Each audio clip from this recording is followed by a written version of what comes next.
So welcome to our August 2022 United Women on the Fly meeting, talking about some warm water species tonight. 4 incredible co-hosts that are going to be talking about a couple of different warm water species, including Erin Kimsey, Megan Berns, Rick Mikesell, and Tabbitha Lynn Bruce. So we're going to be talking about carp fishing, bluegill, and bass fishing. Hello, everybody. Good evening. Thanks for coming. I'm Erin Kimsey. My pronouns are she, her, hers, and I live and fish in and on the Massawomack ancestral lands in Northern Virginia. So I'm just outside of Washington, D.C. I'm the Instagram moderator for United Women on the Fly. I've been fly fishing about 7 years, and tonight talking about the warm water species. Smallmouth are called smallies, bronzebacks, brownies, brown bass, humpbacks, footballs. There's a plethora of funny names. They're more trout-like than largemouth in that they prefer the clearer, cooler water. And apparently smallmouth are considered decent table fare, although I've never kept or consumed one on my own. A little bit of background on where they originated and how they've spread. Smallmouth have expanded beyond their original native habitats, primarily through transportation, originally dating back to the Erie Canal in 1852, and then along the railroads as people moved westward through the 1800s. It's said that cooks transported them to waters along the railroads to feed the railroad construction crews, which I thought was interesting. And on many traditional trout and salmon rivers out west, dams caused the water to warm, and oftentimes smallmouth were stocked to replace the now extinct cold water trout and salmon. Smallmouth are incredibly hardy, and they survive and now thrive in watersheds across the nation. It's said that all but 3 states now have some degree of a smallmouth population. Smallmouth are pound for pound one of the strongest fighting fish, which is part of the reason why I love them so much. They're hyper-aggressive, opportunistic feeders, a lot less spooky than trout. You can just slap your line down, but it's important to adjust your technique based on the water temperatures. Here's a quick little graphic to show the pretty much 4 stages of fishing for smallmouth. It's nearly year-round. The colder it is, the less productive time of year it is. Tolerate considerably warmer temperatures, and they can be fished in the peak of summer heat. I mean, we're fishing them. It's super warm, and they're hungry and aggressive. So we'll go through these 4 different stages here a little bit more in depth. So the pre-spawn water temperatures are around 50 to 55. This is when the fish are just starting to get a little bit more aggressive, moving a little bit out of their deeper winter waters, so about 10 to 15 feet. Their feeding starts to pick up a little bit. This is when you would be using more sink tip or intermediate lines, which Tabbitha is going to get more into lines and stuff later. And this is where you'll use more of the subsurface flies and the streamers. And as the water starts to warm, the fish become more aggressive, and they start moving up in the water column. So next is the spring, is the spawning part of the year. The water temperatures are 55 to 66-ish. And what's interesting is that bass will spawn in stages. So while some are spawning, others can still remain in pre-spawn. And the pre-spawn bass give a super aggressive chase. That fish that I was not properly holding, I caught her in early March. So it was pretty chilly. You can see I have lots of layers on in that photo. And yes, she really slammed it. While those pre-spawn fish are aggressively eating, the spawning bass will remain on their beds, but they're looking for larger flat areas that are more protected. So in that 0 to 10 foot range of water. And then post-spawn is the late summer, is after they're finished spawning. It's that water temperatures are like 70 to 75. They're a little bit lazy, a little bit less aggressive. They're warming in the sun. So they're again in that 0 to 10 foot range of water. This is that floating to an intermediate line. Tabbitha will talk about that next. This is when you start getting into topwater fishing and fishing along shady shorelines. And then next is the summer and fall, which is where we are right now. The water temperatures are 70, 75. Above that, you do a lot of floating to intermediate lines, it's a lot of topwater fishing. You're looking for the steep underwater ledges, weed beds, docks, bridges, any kind of submerged structures. And a lot of the fish are chasing bait fish. So you'd be looking for minnow patterns. So where do the bass live? Where should you start looking for them? Smallmouth love structure, and that structure can be variable. This list is just a short list of things to look for, and dramatic depth changes is one that is really key in the summer. We find them hiding around rocks and stuff, but the trees, it's always a good, if there's something for them to dart behind, that's where they're going. And then the shady shoreline. So it's just kind of on the riverbanks where the tree shades is covering right on the edge of the river. This is a little bit more about artificial habitat too. Some fish and wildlife agencies or other conservation preservation agencies will drop artificial structure into water bodies to provide additional habitat for bass.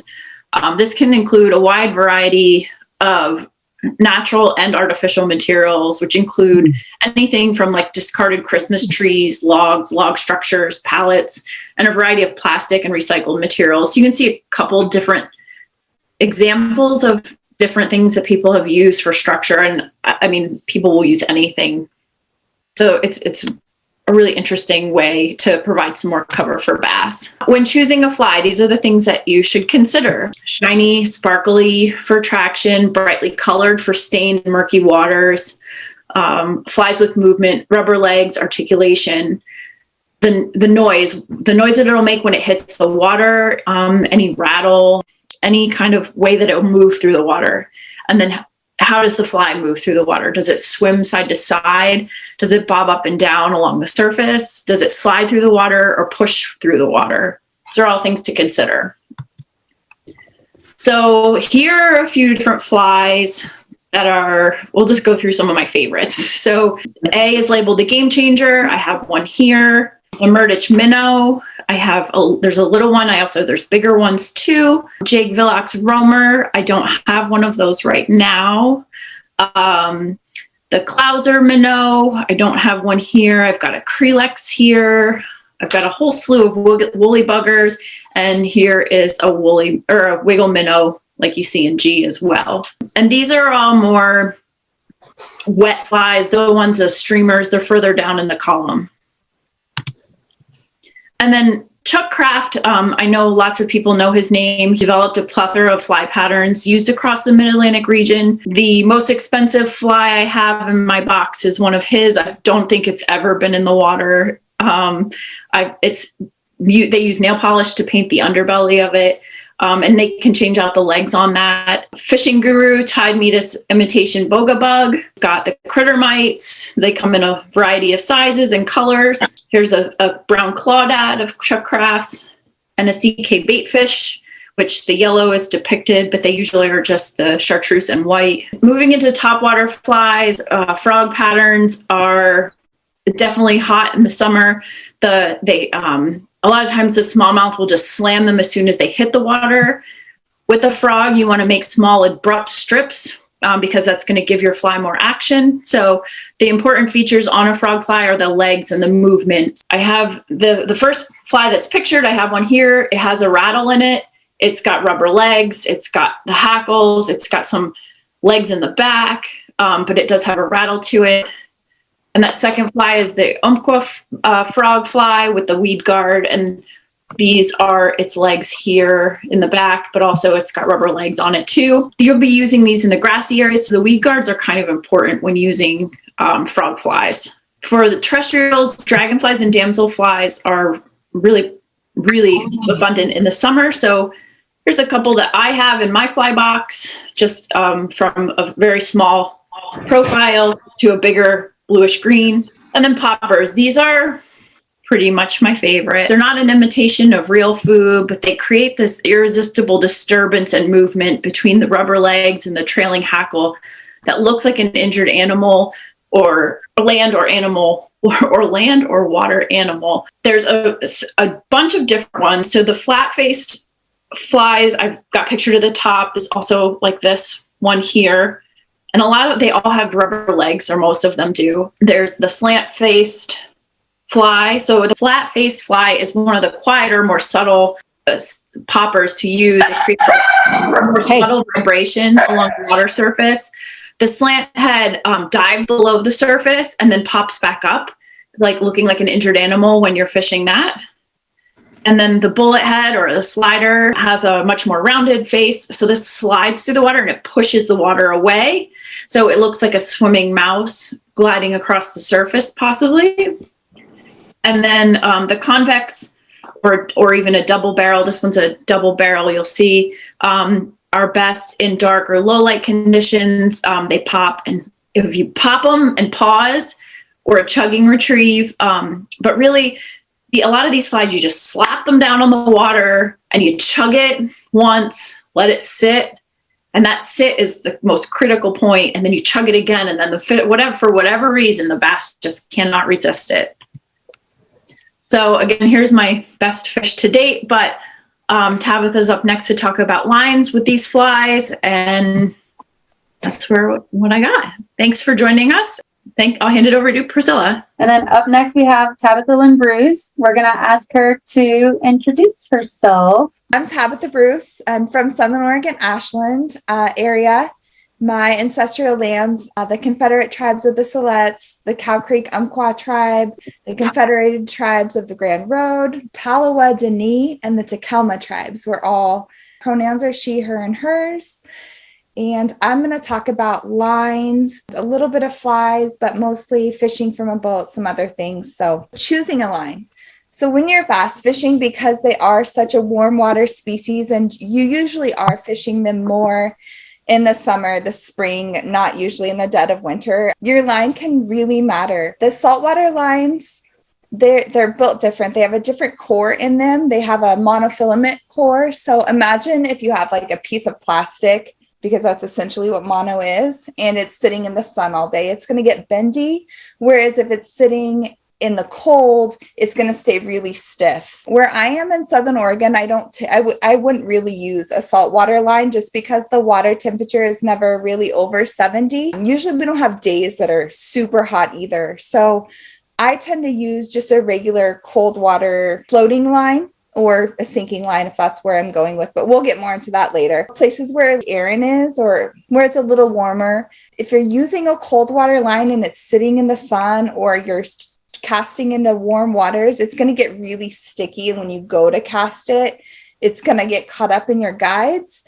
So you probably would rather go with a saltwater line or a bass specific line. A lot of those are already made as more of a tropical line. So yeah, the cold water lines where I'm at, and I think more all around, you can get away with those just because if you aren't fishing specifically really warm waters all the time, those warm water lines are going to build up memory in those cooler temperatures. And when you go to cast, it's just going to be stiff and it's going to stay wiggly. And we don't want that. We want the line to lay out nice and flat on the water. So when you do get to the water and you go to choose whether you're going to use a floating line or a sinking line or a sink tip, I would use a full sink line like in a deep lake. The full sink line is going to really get your fly down into the feeding zone more quickly. And so that when you strip it back in, it's going to hold your fly lower into the water rather than letting it come back up like a floating line. I would use those more in like rivers or in lakes along like rocky shelves in deeper waters. If you use a full sink line when you're in casting out into weedy areas, you're just probably going to get caught up a lot. On a full sink line, you also are going to use a short leader. So you're only going to need about 3, maybe 4 feet when you're using a full sink line, because you don't need all that extra leader on there. That's just more stuff to sink to the bottom and get hung up on things. The full sink lines are also going to cast really different. If anybody's ever casted a full sink line, you're going to find that lifting it out of the water, if you're trying to water load and leave line in the water, it's going to be a nightmare. So if you are using a full sink line, you really want to bring most of your fly line out of the water before you go to cast it again. And you're going to find that will help your cast a lot. Sinking lines, because it's a sinking line, so we really want our fly to go down low in the water. We are going to use leechy patterns, heavier patterns like the clouser over here, these bait fishy patterns. We really want them to go down low. So we wouldn't really put a damselfly or a popper on a sinking a sinking line because those are meant for the top water. Coming back to the swinging flies, when you're using a sinking line, you're going to do short strips, short and quick. The bass really seem to like the moving, fidgeting patterns and movement in the water. They don't really go after things that are smooth moving. They really want to see that dead drop. And then when it comes back to life seems to be when they attack it. So a sinking line is really awesome if you're in a river or somewhere where there's a lot of movement in the water and your fly is getting ripped around a lot. The sink tips. A sinking tip is going to start out as like a floating line. And then the last, it comes in a lot of different sections, but maybe the last 20 to 10 to 6 feet of your line where this dark is on that orange, that is going to be the part of the line that really sinks down. And a sink tip kind of holds your line in the center of the water, rather than all the way to the bottom or all the way in the top. They're really nice because if you have unweighted flies or flies that aren't super heavy, they're going to help really bring them below the surface, 2 or 3 feet below the surface of the water, and get you into that feeding zone a little bit, that subsurface. It's great for shallow moving waters, not so great in shallow, weedy waters. And again, with a sink tip, just really working on that jigging motion where they're just moving and erratic behavior. I really love woolly buggers for all my bass fishing, all my fishing in general. I think that I use them a lot. And I actually out here am a big fan of the chartreuse color. They seem to work really, really well. I also really like this balanced leech. If you're going to go slow, the balanced leech is really cool because it'll sink flat and then it does its own kind of move as you strip it in. So those are a really good pattern also for sink tips. Any kind of streamer, any kind of non-weighted flies are really good on a sink tip. And you can see leech, clousers, streamers, woolly buggers, all those are great. Floating line is like we talked about earlier. If you're going to choose a floating line, you really want to make sure that if it's 100 degrees out, 110 like it has been here, you want to be casting a little bit more and make sure that you're not leaving your rod or your reel just sitting in the bottom of the boat because it'll heat up. And when you go to cast, that line is so sticky, like I said before, that it really just won't cast well. The weight forward, so getting something with a heavier head, it's going to shoot farther.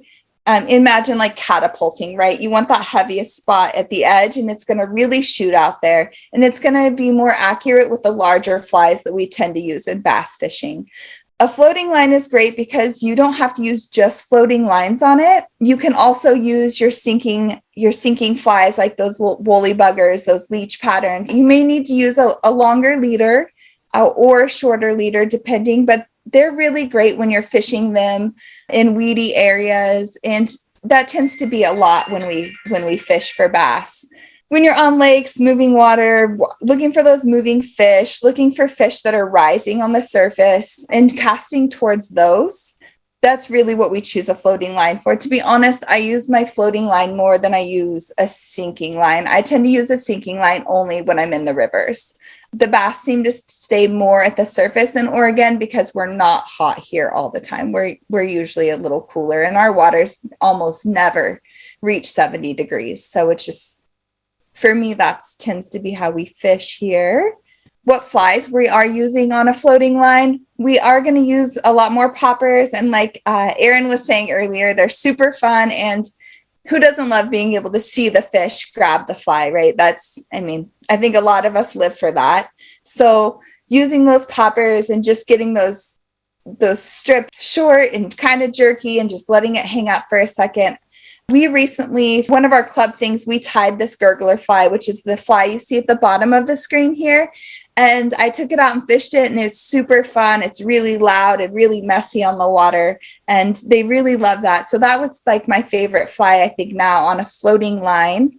So the intermediate lines, I really actually like an intermediate line if I am fishing from the shore because I'm casting towards those weeds. And an intermediate line is what it sounds like.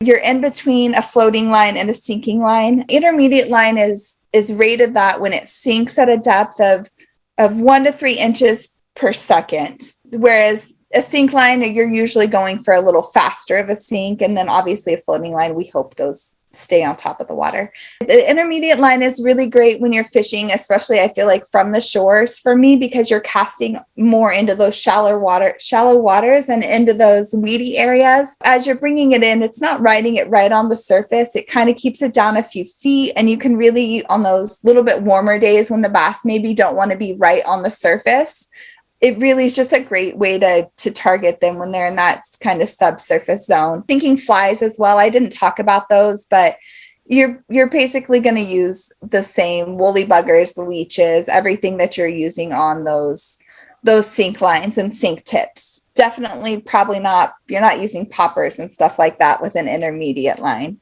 So rod size.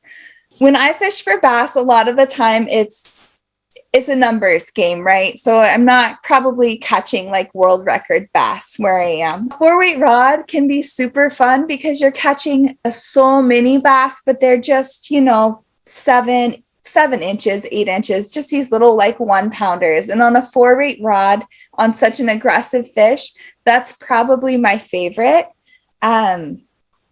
However, being mindful of where you're going to fish, right? If you know that there's really big fish or you're really targeting for big fish, a 4-weight rod's probably not your best because you're not going to get the fish in quick. You're going to have to fight it. And I know they're warm water species, but we're still always trying to be careful with our fish handling and all of that. So 4-weight rod is super fun, but a 6-weight rod is probably your all-around bass and crappie and bluegill and all those kind of warm water species. They all tend to be really, really aggressive eaters. And so you're going to be able to get your fish in quicker. A 6-weight rod is also great if you are throwing those big cat toy streamers, the big weighted bunny leeches and that kind of stuff. You're going to get it out there faster. It's going to flop around a lot if you use that 4-weight rod. So a 6-weight is really your best choice, especially if you don't know the water you're going to. So the fishing from a boat, back to where I normally fish from.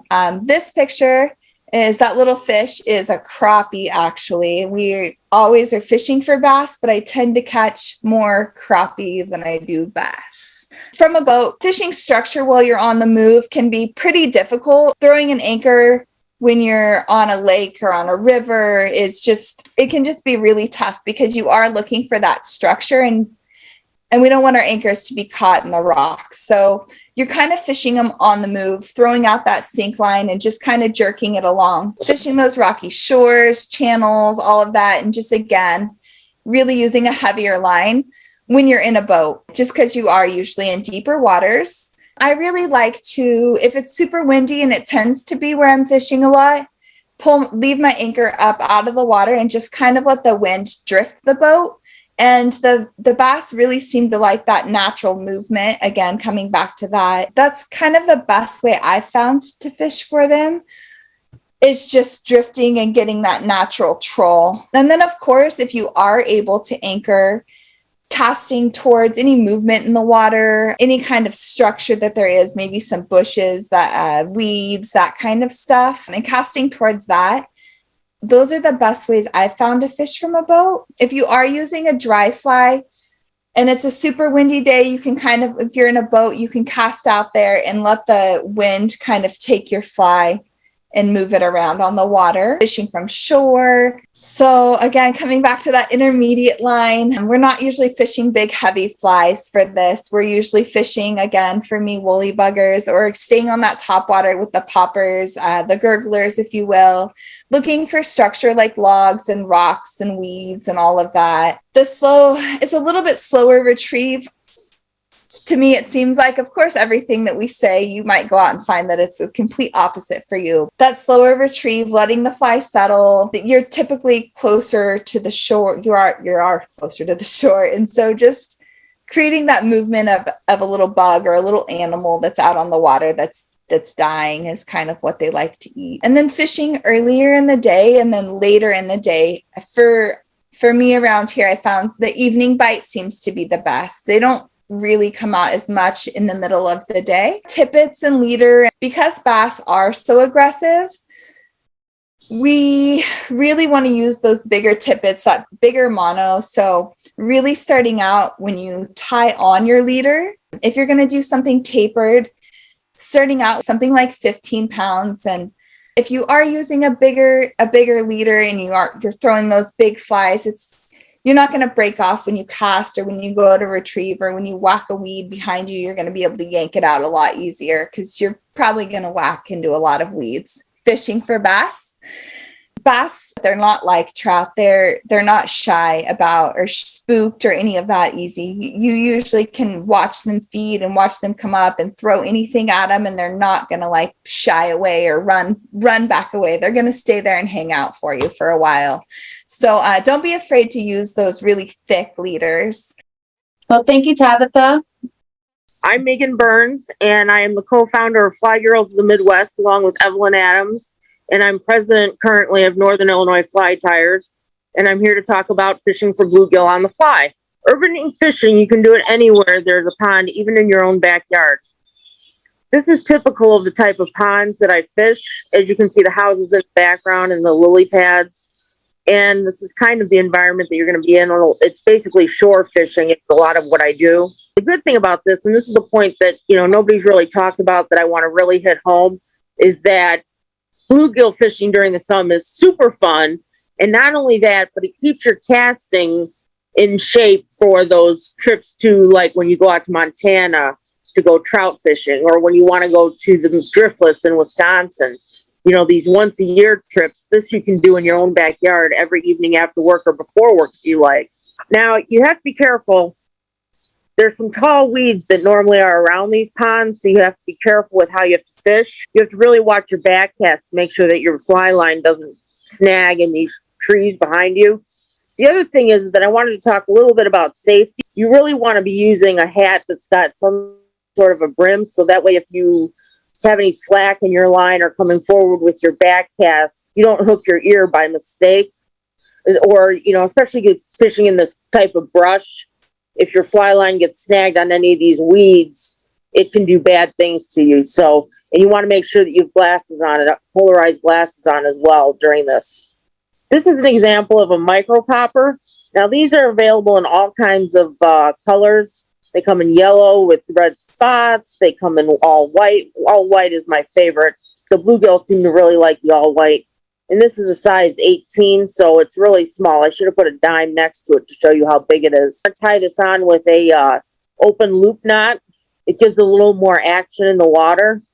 And how you want to fish this is that you want to cast it out and let it land. And then I normally do 2 quick strips forward and then let it pause in the water. And that's normally when the bluegill get curious and come up and will actually sip it right off the top of the surface. That's how a bluegill takes a micro popper. You can see it in its mouth. And it wasn't able to fully inhale the fly, so that's a good thing. It makes it for an easier catch and release. And you want to make sure that you smash your barbs down on all your hooks as well. Even though these are only bluegill, a lot of people kind of take them for granted, that they can be out of water and they can do, all these things. But you should really keep your fish wet and make sure that they're released safe to throw for a bigger day. This is a foam spider with an indicator. Legs are also do the trick. This one here, there's a better chance of the fish taking it in a little deeper, so you want to be careful to really watch your fly out in the water. Make sure that you pull up on your rod tip as soon as the fish hits the fly to avoid that issue. See, as you can tell, versus the micro popper that you could fully see the fly on the fish mouth. This one here, this is the green spider that was taken, and it's completely inside this fish's mouth. It was released to swim another day, so it wasn't a problem, but you just have to be careful and be mindful of what you're doing. Now, this is a triangle fly that Darwin Adams tied. It's a fly that you can find the recipe for on YouTube, but what's good about this fly is that, see the triangle body on it? It allows the bluegill not to suck it into their mouths all the way. It's a very effective fly, and you can always trim these legs back a little bit depending on, what you see the fish biting on. You can trim them back. See how this is a fish that was taken on the triangle fly and makes for an extremely easy catch and release. This was taken at one of our fly casting days, our spring tune-up days, we call it. And you can see everybody fly fishing around the pond. So it is possible to get in there. Everybody caught fish that day. but this gives you some ideas of the obstacles you're going to face. Keep fish wet. This is Evelyn Adams with a fake fish demonstrating how not to display your catch and release. Keep fish wet no matter what the species. This one here we took just for fun, but you really need to be careful and make sure you keep your fish wet, even if it is just a bluegill. The type of rod sizes, I wanted to talk a little bit about that, though we've already kind of covered that.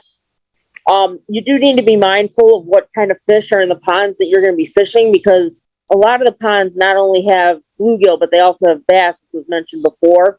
So even though you could use logically a 1 or 2 weight fly rod or even a 3 weight fly rod for bluegill, you know, a 4 to a 6 weight fly rod is probably better, because in case you get a hold of one of those bass, you don't want to break your rod and you want to be able to land the fish in a timely manner. Because those are some spiny little guys. I've never caught a bluegill. So when you catch them, are you usually netting them and just trying to use like some pliers or some kind of hook removal to get rid of them? Because those look sharp.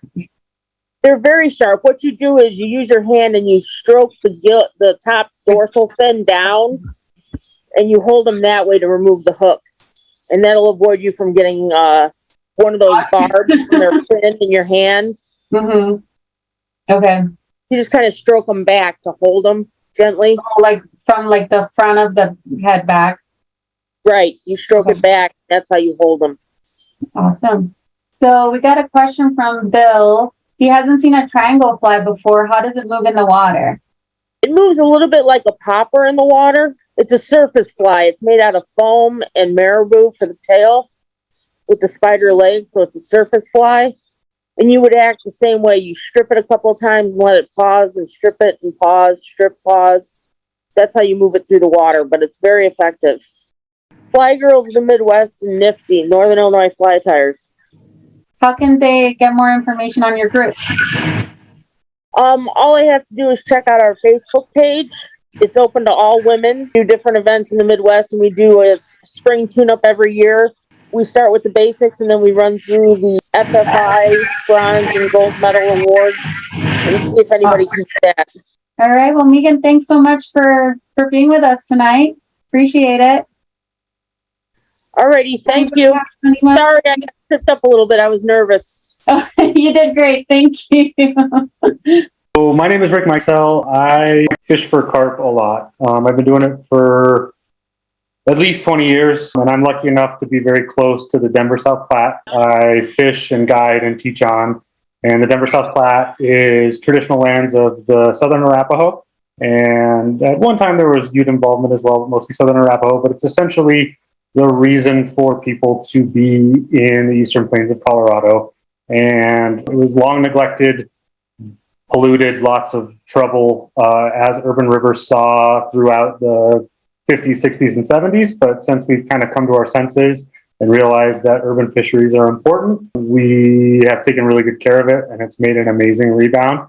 And the current star of the show, although smallmouth bass, which we heard a lot about tonight, will soon become the major star of the show, the Denver South Platte, is the common carp.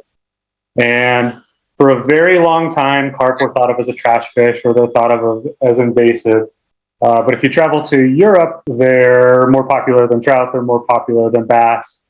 They're a very worthy species to chase on the fly. I found a lot of really rewarding success with them in my time. They are very challenging, and they keep you coming back. And that's kind of the big reason why a lot of folks like me get really obsessed with it, is we could do it for extremely long times, decades, and still get our butt kicks every day. So it kind of keeps it coming back. So a little about the fish. Found in every state in the union except for Alaska. The current IFGA all tackle record is 76 pounds. There are fish in Europe that eclipse the 100-pound mark. Those fish are in private lakes that are heavily fed. Here in Colorado, trophy fish is above 20 pounds. A year maker fish is above 30 pounds. If you put that in perspective, a trophy trout or a trophy bass is 5 pounds. A very, very small carp is 5 pounds. So they're big. They're thought of as warm water fish, but they're active in a very wide temperature range. All they need is a temperature increase to stimulate metabolism, so they can be caught year round. And we have caught them every month of the year here in Colorado. As we experience climate change and as things get warmer, and trout fisheries are under stress. There is not a single day of the year that you can't go chase carp on the fly and feel ethically irresponsible for doing so. Quite frankly, the warmer it gets, the happier they get and the easier they get to catch often. My daughters and I were out fishing today. It was 100, like right on the dot, and the fish were extraordinarily happy. They're voracious omnivores, so they eat lots of different things. They're really well designed for eating. They actually don't have stomachs, so they can't retain food for store. So they have to constantly keep eating. And that's a good thing for us as anglers is they have to eat. So there's a chance that we can feed them. They're also quite prolific. They can spawn multiple times a year. Here in Colorado this year, we've had a lot of up and down weather, hot and cold. And I've seen the carp in the Denver South Platte spawn successfully 4 times this year. So they're doing well for themselves. To kind of get off topic or to get more on topic at that point, I'm not quite sure what the temperature of this room is, but I present for a lot of folks on the species and how to fish for them. And sometimes I get folks that have come around and realize that carp are a worthy species to catch. And sometimes I get the old rhetoric of they're invasive, throw them on the bank. Invasives, throw them on the bank, where there are carp in some fisheries, and we're talking specifically about common carp, not Asian carp or grass carp. While they are sometimes invasive in particular fisheries, they were introduced here in the States just like trout were, just like many salmonoid species were, for food and for recreation. Here in Colorado, carp were introduced to the Denver South Platte in 1874. Brown and rainbow trout weren't introduced till the 1890s. And they were specifically introduced into the Denver South Platte as a food fish and a sport fish. So if you're going to claim that they are invasive species, they are just as invasive, actually slightly less than rainbow and brown trout. So people put them here, it's time to enjoy them. There's no reason to kill a fish unnecessarily. One of the other reasons they get such a bad name is they are exceptionally hardy. They're really good at being fish. They can tolerate very low dissolved oxygen, and they can tolerate high pollutant levels. And in the 50s and 60s, when people were dumping raw sewage and all kinds of pollutants into our waterways, trout and bass couldn't really handle it. They weren't doing so well. But carp, being so good at being fish, they bounced back and they held steady.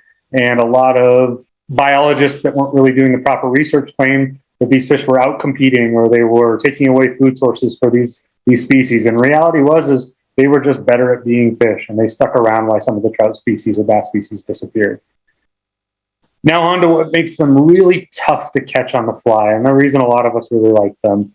Carp can actually hear. They have what's called the Weberian apparatus or Weberian organ that functions much like an eardrum.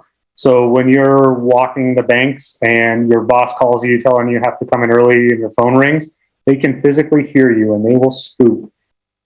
Most fish species just pick up vibration via the lateral line.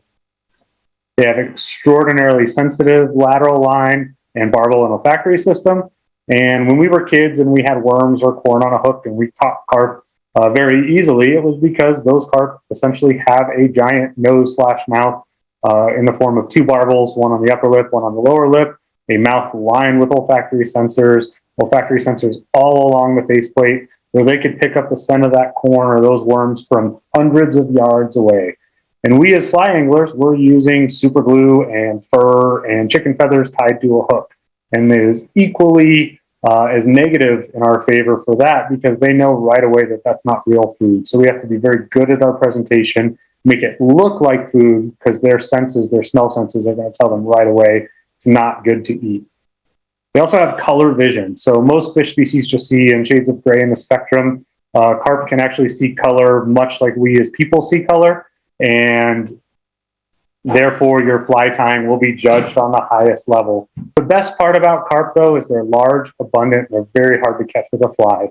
Here where I'm at right now, I could throw a rock, and the closest fish species I can catch is most definitely a common carp.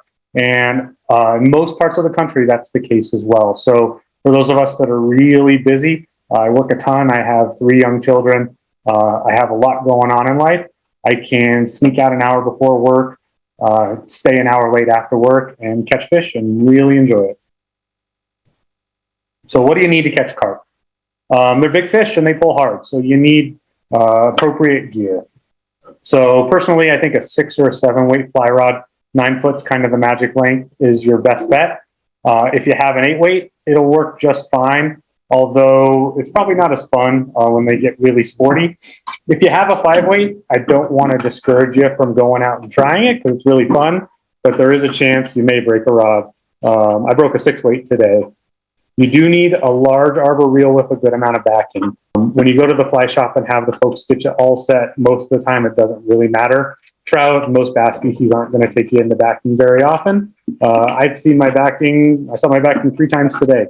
They will pull hard, so you need to make sure you have an appropriate amount of backing and good knots.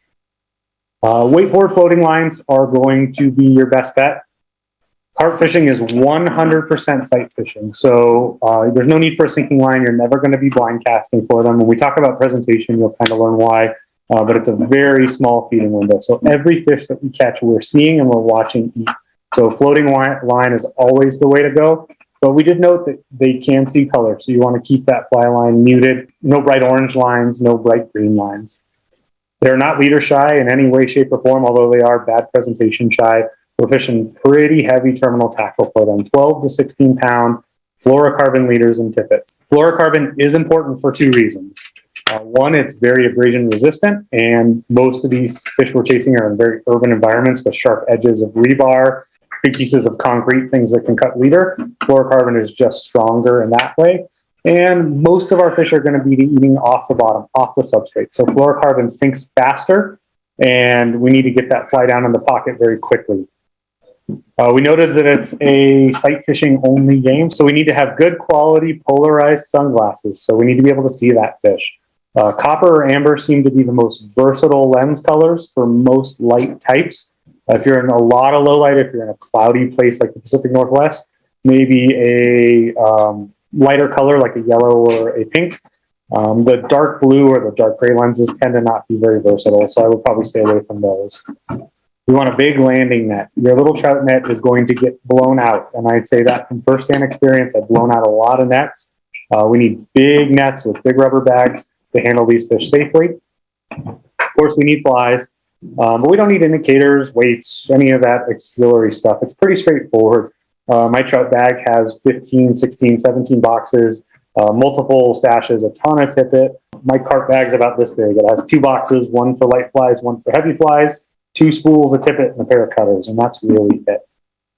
Knots are really important for carp. We're going to be testing these knots because they're going to pull really hard. If you're a fan of the surgeon's knot, I strongly suggest you forget it unless you're doing Euro style and tying off tag ends.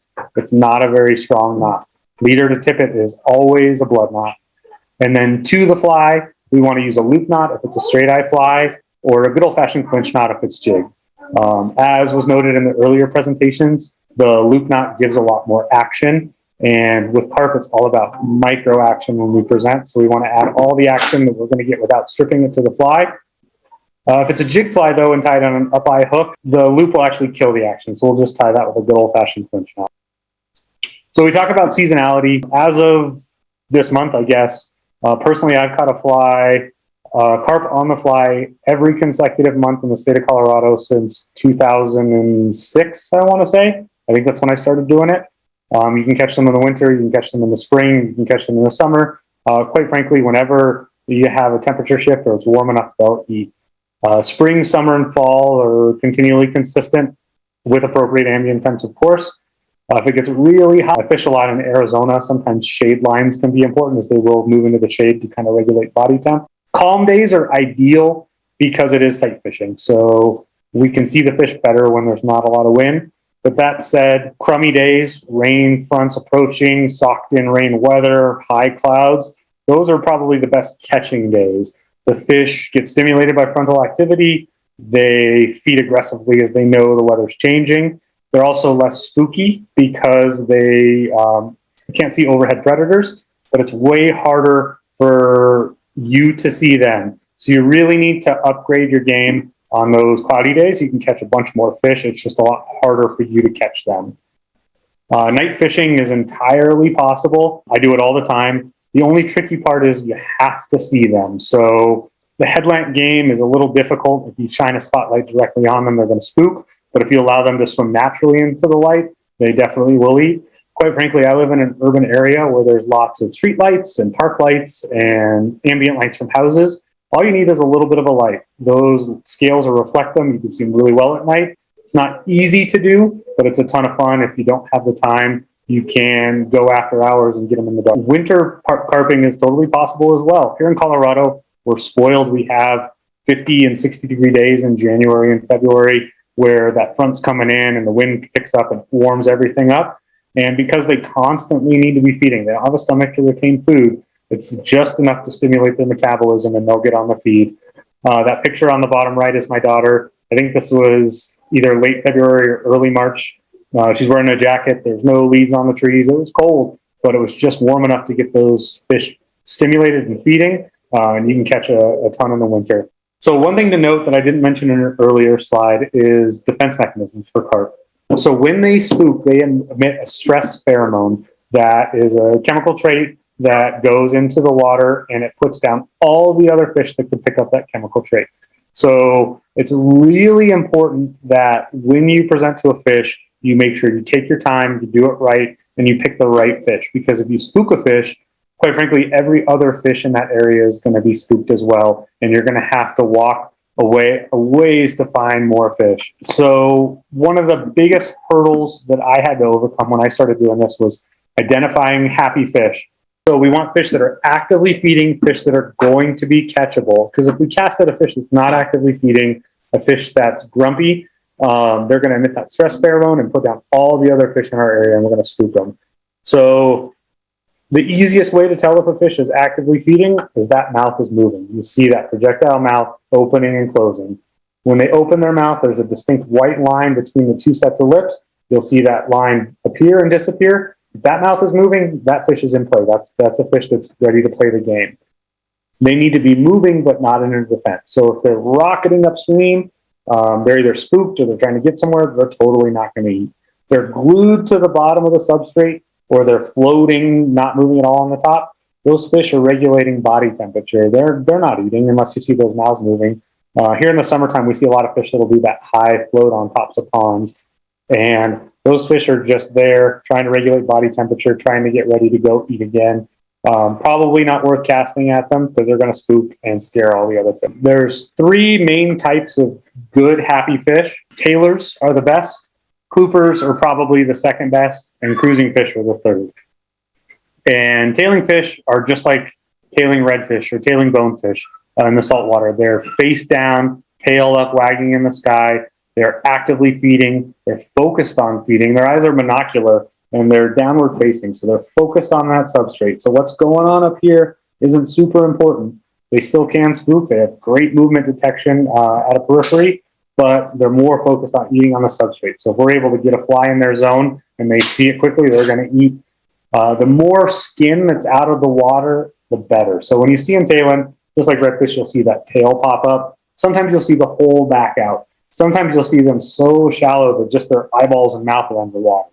The more that they're out of the water, the more aggressive they are for feeding, the more risks they've taken, and the more likely they are just to pounce on your offering because they've taken the risk to get that far. Another type of fish that we see that's happy quite often is a clooping fish. So clooping fish are ones that are up slurping in the substrate. You'll see them under cottonwoods. In the Midwest, you'll see them under mulberries. They're reaching up and they're pulling down. One thing to consider about a clooping carp is that they take air into their mouths. It goes into their swim bladder and it makes them more or less buoyant. So if you see fish around your carp pond jumping for air, they're not rising to dry flies. It's not necessarily spawning behavior, although it can be at certain times of the year. Most of the time, it's those fish opening those mouths and either taking in or releasing air so they become more or less buoyant to move up or down in the water column. So when fish are clooping on the surface, if they were to break that surface film and take in air, they would become more buoyant, and it would really throw off their ability to feed at the level they want to. So most of the time when they're clooping or sucking down from the surface, they're just below the surface film.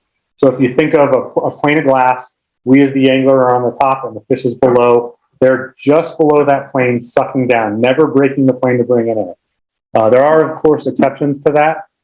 In Montana and Wyoming, I've seen fish that, because the primary food source is hoppers, they're breaking the surface to eat hoppers, and it's worth that buoyancy change to get that protein.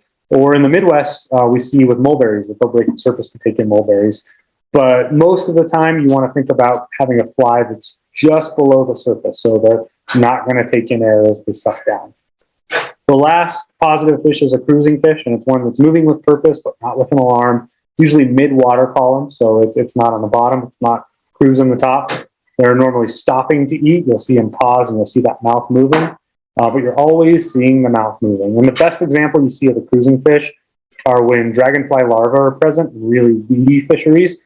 The dragonfly larvae will scoot from weed to weed, and the fish will actually chase them down and eat the mid-column. And the mid-column eats, as a sight fishing game, are the most exciting because they're not stopping to drop on it. They're just chasing it down, and that mouth's going, and they kind of suck it in, and it's a ton of fun. A really important technique as you start chasing these fish, though, is to not cast unless you're sure it's a happy fish.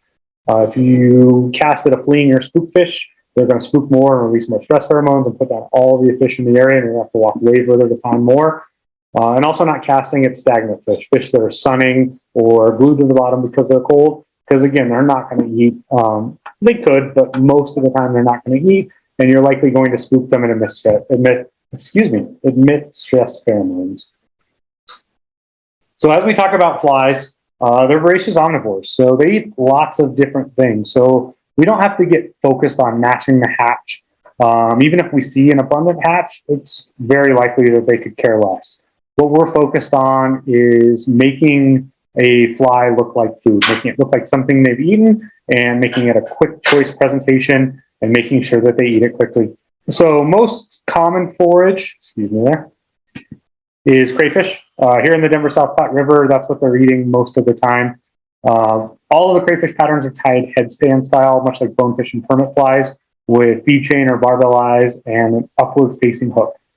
So it can get down to the substrate, and the hook is facing up, so when they eat it, it's hooked very quickly.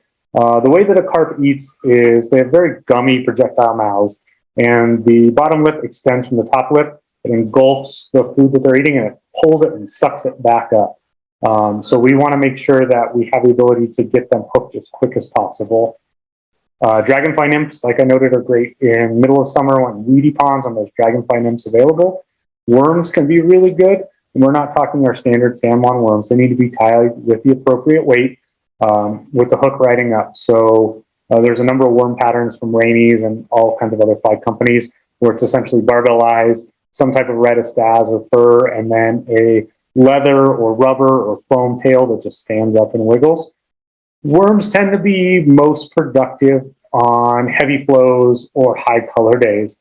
And that's because that's how worms get in. If there's a rainstorm, we see all those worms out in our yard. Those get washed into bodies of water, and they become a food source for carp. So I tend to choose worms only on those days where it's post a rainstorm or it's really off color. Most of the other times, I'm starting with the crayfish. As far as choosing a color or a pattern, confidence is way more important than pattern. Hook quality is way more important than pattern. Weight is by far the most important thing. We need to get it down to where that fish is feeding very quickly and be able to get them to react and eat. The longer they have to look at it or explore it or touch it, the more likely it is going to be that their olfactory senses are going to bounce back, tell them it's not real food, and they're going to refuse and spook. So we just need to focus on a weight that gets it to where they're at in the column as quick as possible. So if we're in a river with heavy current, we're going to be using very heavy flies. If we're fishing to fish that are klooping in a pond with no current at the very top, we're going to be using extraordinarily light flies just to break the surface. For those klooping fish, cottonwood seeds and mulberries are food sources that we see all over the states. The cottonwood seed game can be really frustrating because you get these huge mats of cottonwoods and the fish are feeding fairly indiscriminately and waiting for that fish to suck in your one individual cottonwood seed versus the hundreds of thousands of other cottonwood seeds can be an exercise in frustration and make you want to pull your hair out. But when they finally do suck it in, it's a ton of fun. Chironomid nymphs in the spring can be really effective. There's chironomids in most lakes and ponds, and they like to eat them. Soft tackle wet flies. And then my favorite fly for kloopers is a good old-fashioned McFly foam or fuzzy foam egg. Because when it's dry, it has kind of that neutral buoyancy, so it just hangs right in the surface foam. As it gets wetter, it starts to sink, and that could maybe trigger eat by going down. But if it starts to sink too much, all you have to do is false cast it a few times. It will dry off and it will hang in the column as well. One note for those who fish in river systems or even in lake systems on indicator nymphing, it's highly unlikely that you're going to catch a fish in the mouth using indicator nymphing.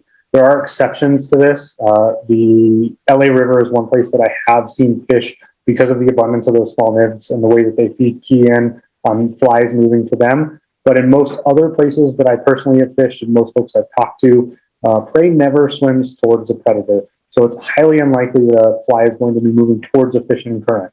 And quite frankly, if you were ever to present to a fish and strip the fly towards them instead of away from them, they're going to swoop immediately. So the math just doesn't quite work out. They're also very good at being fish, and they're not going to expend a ton of energy to consume calories unless that calorie intake is worth it. So when a trout chases a streamer, they'll chase it 15, 20 feet to smack it down. If that trout was smart enough to do the math, he would realize that he probably wasted more energy chasing that piece of meat down than he consumed eating it. Whereas carper, they're a little smarter. They're the scholars of the fish world.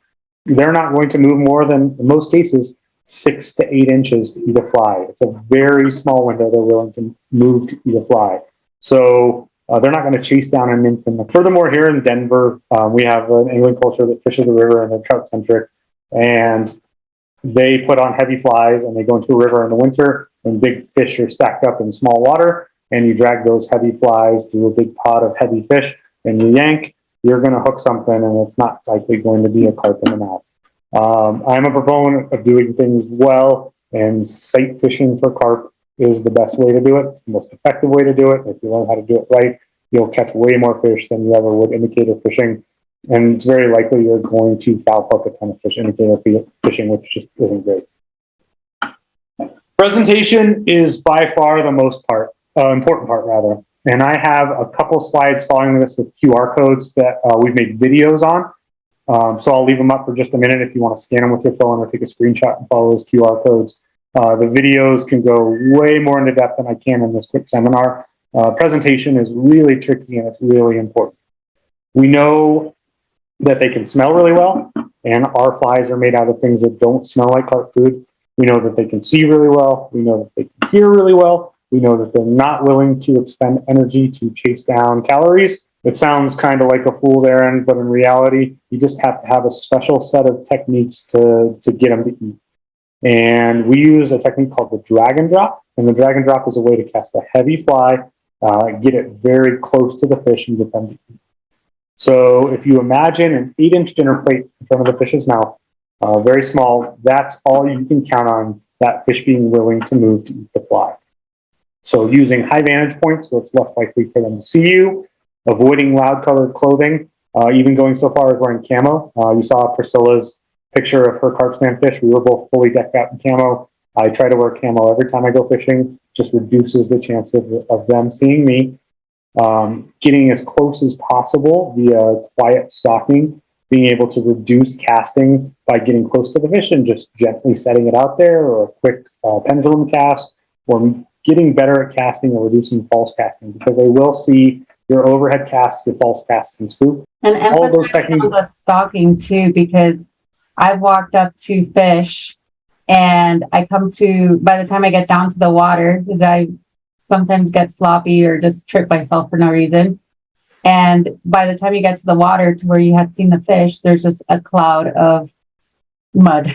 It's so tricky, isn't it? I mean, you have the fish is feeding and it's moving, and you spot them from a high vantage point, and you have to get down quickly and take the shot before the fish moves off. But at the same time, you can't be noisy or have them see your shadow or slow motion, or they're going to spook. So you're always trying to find that balance, and it takes practice of being quick but quiet and deliberate. And that's where you get to be a really good carp angler, is by it's way more about Stealth. being a ninja than it is being a good caster. Although casting helps too. Mm-hmm. But for the cast, we use a technique called drag and drop casting, and there's going to be a video on one of the next slides that you should watch. I'm not going to dig super deep into it because it takes a lot of practice, but we're taking advantage of the fish's kind of blind spots. We know that their eyes are monocular and they're downward facing, and they tend to be a lot girthier in the back than they do in the front. So they have this blind spot kind of towards their tail. They also have poor movement detection 3 to 4 to 5 feet outside of their periphery. So if we make that cast 4 to 5 feet outside the fish in that zone, pick the fly up and drag it across the surface foam. And dragging across the top of the surface foam is really important, because if you think about a fish's daily life, all kinds of stuff is going on above the surface. There's geese flying by, and there's leaves moving, and there's wind blowing. They're used to seeing motion up there, but they're never used to seeing a crayfish barreling at their eye line. If you were a crayfish and something 10 times your size that was going to eat you was nearby, you would be in the opposite direction as fast as possible.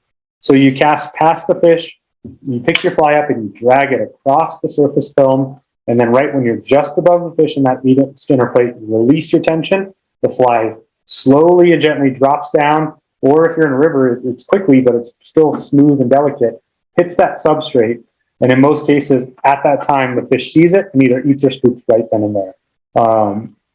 It's not often you have to do more in the presentation. If you get it close to their face, it's usually an immediate eat or spook. But if they don't eat it right away, subtle fleeing action is really important to remember. So if you're a crayfish and you're about to get eaten by something 15 times your size, what are you going to do? You're going to pop up on defense first, and then you're going to slowly back away. First of all, prey is never going to rocket out of there if they're not being actively pursued. And second of all, a carp isn't going to actively pursue them. They're not going to waste those calories. So we're almost never stripping. Most of the time, it's either using the innate movement of the fly. So we talked about fly materials that move on their own, rubber legs, foam tails, marabou that just undulates in the film. Sometimes that's just enough movement to trigger them to come over and eat. If not, just short, quick rod tip twitches to just kind of move it away from the fish. We're always moving away in kind of that cat and mouse style presentation. If the fish moves a little closer, you move the fly just a little bit further away until they get to that apex where they have to choose, like, I'm going to expend too much energy to chase this fish down. I'm just either going to kill it now or I'm going to give up. And at that time, you usually get to eat, or it scoops off and you're done. But always remember, prey never swims toward a predator. When I teach carp schools and teach carp anglers, the absolute worst thing you can do is spend all that time getting into the zone without spooking the fish, and then twitch that fly back towards the fish, because they're just going to spook immediately. You don't want to do all that work if you did everything else right. If the fish we got a question come through now that we're talking about like different techniques. Would you use a different technique when you're fishing from a boat for carp? No, not at all. It's very much the same.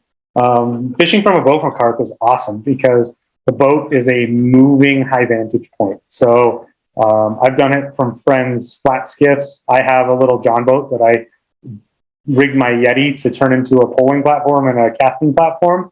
And if you treat it like a flat skiff, I mean, that's what it was designed to do: stealth approach and stealth presentation. And even if you have a raft or a drift boat, you can still be pretty sneaky with the oars and feather up to them. So getting as close as possible without spooking them, trying to get it in front of the fish with as few false casts as possible. The more casting, the more chances for spooking, and trying to get it in that 8-inch dinner plate as quick as possible. The boat gives you a huge advantage. Once you get in the water, if you're waiting, you're likely going to spook fish. They're picking up on that motion. I see folks in the Denver South Platte when I'm personal fishing all the time, and they're wading through the middle of the river, and they've already essentially spooked all the fish that they could cast to. When we approach the fish on the river, we're walking very high on the bank, and we're not even dropping down until we see a target. And if you're walking lakes and ponds using cattails or trees or stuff to hide behind on the edges, it's going to give you that stealth advantage. So if anyone wants to take a screenshot here, or if you want to maybe share these after episode, this is the drag and drop video, and this goes into that technique at length. And this is probably the biggest thing you have to learn to become a successful carp angler, because if you just go cast right on their nose, they're going to spook every time. And if you go cast way far away and wait for them to show up, you're likely going to be waiting all day. So really important technique there. And then for those who fish in river systems, this is a reading water video on the Denver South Platte, but it does equate to a lot of other moving water systems on where to find them, how to approach them, how to present them, and how to get them to eat. So the eat also is tricky, and I think you're kind of getting the pattern with carp that every little nuance is tricky with them, and that's what makes them kind of fun to catch. You don't feel the eat, you don't feel a pull back, your line doesn't go tight, you don't have a grab.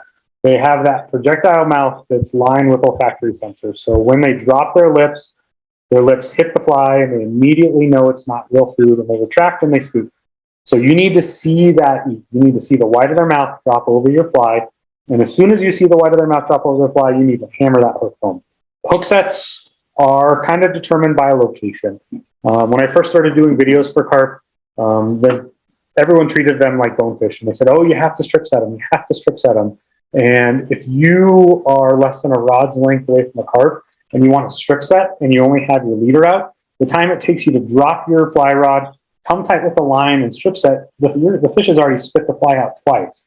So if you're less than about 4 or 5 feet of fly line out, just hammer them with a trout set. Just lift that hook and hit them. That's the most effective transfer of energy. If they eat more than about 5-6 feet of fly line out of the tip, then strip sets are better. I mean, you're effectively transferring that energy at an even angle. And if they miss it or they don't see it, you're only moving the fly as far as you've stripped. So there's a chance that you could get them again. They could chase down a little bit and eat it again.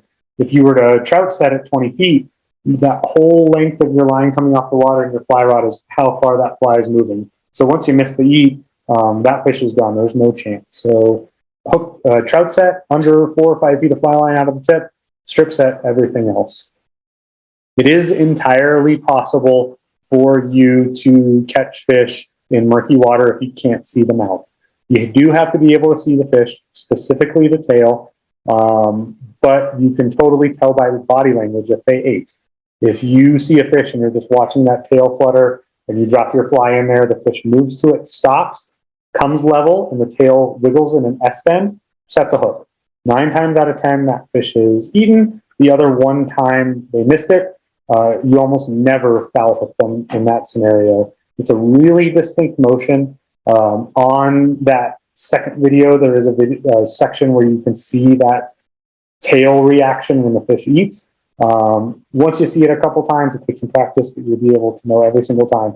It's a very distinct S-bend flutter of the tail. As long as you can see the tail, you can totally get them to eat. Line maintenance is critical.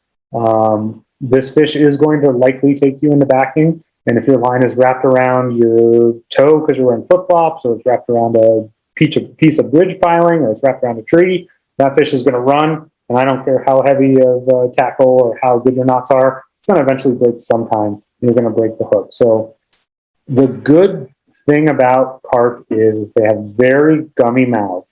And in most other angling ethics portions of people's slides, you'll hear them say to pinch your barbs or smash your barbs or use barbless hooks. In carp fishing, you absolutely want to use barbed hooks 100% of the time. There's no hard bone in that mouth to retain a hook. So if you don't have a barb to hold it in that gum, it's the second they change directions, it's going to slip out. There's absolutely no damage you can do to that fish by using a barbed hook. It comes out very easily out of that specific skin type. We do, like those of us that European style fish as well in Europe, carp are treated with amazing reverence, and they're put on pedestals and they're worth thousands of dollars to be caught again. So we carry around a little disinfectant. So when I release a fish, I'll put a little dab of disinfectant in where I took the hook out, and I'll put a little dab of disinfectant on any other open wounds I've seen. It's just something that I've picked up from the European culture that I think is really cool. The other good news about that is you don't need to baby the pipe. We're using heavy terminal tackle, 12, 16 pound tippet. We're using very heavy, good quality fly rods and reels. We've practiced our knots. We know our knots are good. If you hook that fish in the mouth, unless it wraps you around some terminal piece of infrastructure, a bridge piling, a shopping cart, a tree, and you're using good quality hooks, of course, there is zero way you're going to lose that fish. They never spit the hook. They never roll. They never break off. If you're fighting it properly and you're using good equipment, they're going to stay on and you're going to land every single fish. It is important that you fight them properly, though. You use low rod angles. We're never lifting our arm up and throwing it to the sky like we saw and a river runs through it. We're low and deep. We're dropping that tip. We're pointing the tip at the fish, and we're bending So we're fighting just with the butt section, just with the bottom two sections of the rod. If we just were to fight with the tip section, we could at max put 6-7 pounds of pressure on the fish. In the butt section, we can get somewhere up to the 10, 12, 13 pounds of pressure with a rod. We're never stressing our terminal tackle. We want to minimize that fight. We want to get the fish landed quickly. We want to save our arm. We want to save their swim bladder and get them back and swimming happy quickly. Couple other notes on the safe handling of fish. You need a large bag to not damage the fins. They have a very strong, robust pectoral fin that links to softer pectoral fin ridges. And if you're using a net that's too small, that fin is going to blow through the side of the net bag and it's going to slice right down that pectoral fin. While it will heal, they'll be just fine, probably. I don't want to put a giant cut in a functional part of the fish's body. So I'm using a very large net bag to make sure that fish, when he flops around or she flops around, is handled safely and isn't going to bash on anything. They will also flex when you first pick them up for your photo, and that's when you'll drop them on rocks and things and potentially injure them. So when you're going for your photo of the fish, make sure that you're prepared for that flex, but hold them over the water. Don't hold them over sharp, hard things. There's nothing that can stop getting hit in the head. It's never good for anything. Everyone's time. I thank you for having me. If you are ever in Colorado and want to talk about carp, I work a very boring job where I do spreadsheets all day. So please call me and ask me carp questions so I don't have to do them. I also teach monthly carp schools and do guided trips on the Denver South Platte for carp with my good friend Barry Reynolds, who essentially invented carp on the fly. Priscilla got to fish with him last year in Carp Slam. He's kind of my guru, and I enjoy spending time with him. So there's some books here noted as well. Barry's guide, Carp on the Fly, a fly fishing guide, is kind of the definitive volume. So definitely pick that up. But I like talking about this stuff, so feel free and give me a call as well.